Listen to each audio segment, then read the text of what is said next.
Hello everyone, I hope you're all sitting comfortably ready to find out what happens next in the magic Faraway tree.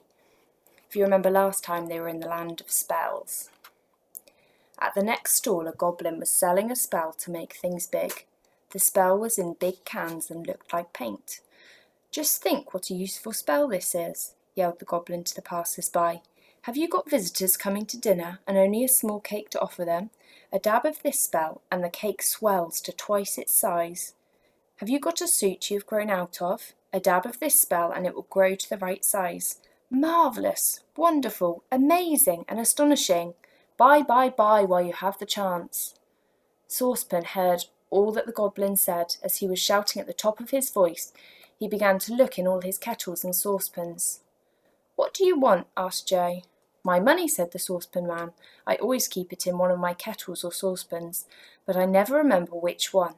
I simply must buy that spell. Think how useful it would be to me.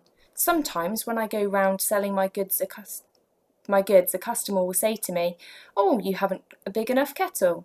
But now I shall be able to make my kettles just as big as I like, and we can dab the pop cakes with the spell too, and make them twice as big."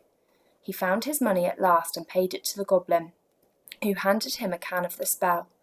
Saucepan was very pleased. He longed to try it out on something. He took the brush and dabbed a daisy nearby with the spell. The daisy at once grew to twice its size. Then Saucepan dabbed a bumblebee, and that grew enormous. It buzzed around Moonface, and he waved it away. "Saucepan, don't do any more bees," he begged. "I expect their stings are twice as big too. Look, let's go to that store over there and buy some treats. It would be fun to make them twice as big." They hurried to the shop, but on the way a dreadful thing happened. Saucepan fell over one of his kettles and upset the can which had the spell in it. It splashed up and drops of it fell onto Moonface, Silky and Joe, and the old saucepan man too.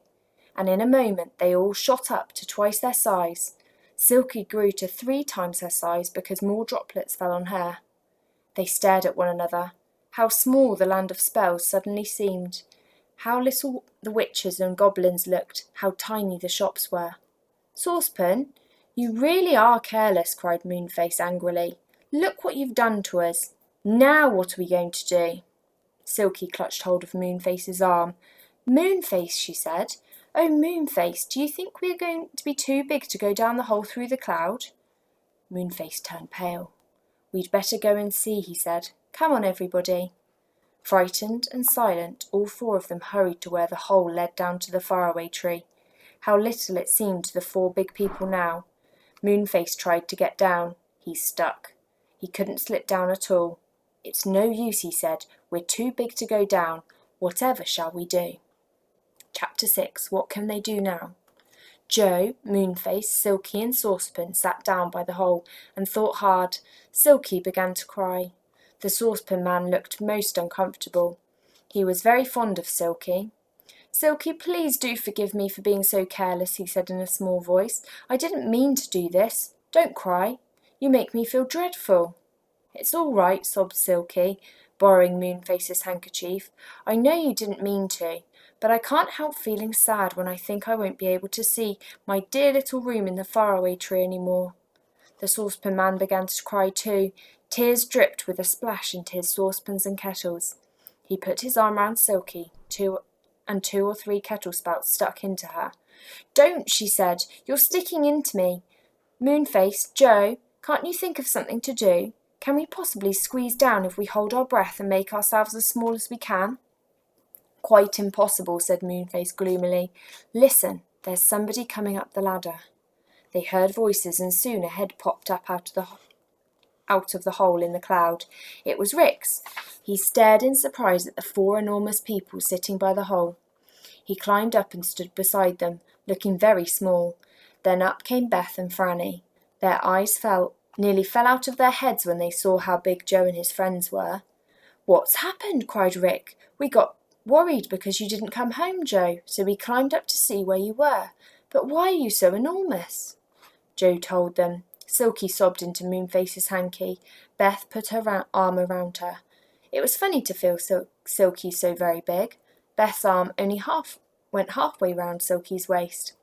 And now you see, we can't get back down the hole, said Joe. I know what you can do, said Rick suddenly. What? Cried everyone hopefully. Well, rub the hole with the spell, and it will get bigger, of course, said Rick. Then you'll be able to get down it.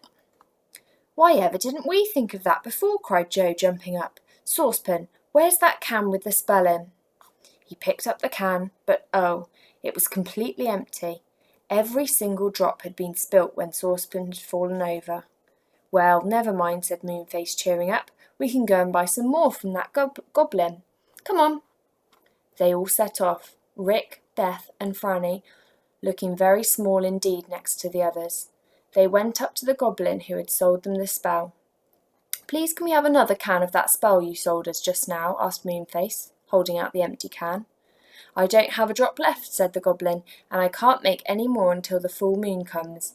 It can only be made in the moonlight.